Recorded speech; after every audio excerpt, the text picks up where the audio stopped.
भाई साहब शहर का जब कौनो भी मेहरारू दूसरे मेहरारू से कौनो बात के लेके झगड़ा लड़ाई करेली उनके देख के ही लगला कि इ लोग झगड़ा कैले कोशिश कम समझौता कैले कोशिश ज़्यादा करते हैं। ये बड़ी और अच्छी शहर बात का कही है। मेहरारू जब कौनो बात के लेके कहा सुनी करेली भाई साहब देखा कैसे करेली। नो स्टॉप इट प्लीज ये आप गलत बोल रहे हैं, चिल्लाइए मत। सुनिए, पहले मेरी बात सुनिए, चिल्लाइए मत।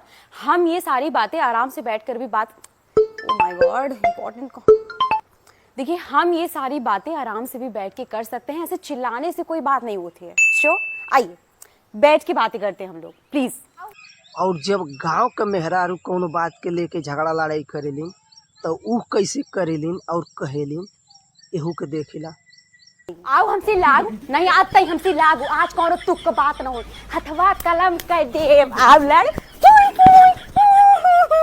आवा लड़ ऐसे मुंह न ऐसे मुंह फाड़ दे भाई आवा अब हमारे मुंह लगबू इतना दिन से सुनो हमार करे जब फाड़ के हम अपने घर एक पता हो रहे तभी हम कुछ ना बोले। हाँ आयो हमसे बजबे बाज बोलब हम तो ऐसे ही बोलब जेकर करे जा फाटे हम तो ऐसे ही बोलब हम तो ऐसे ही बोलब।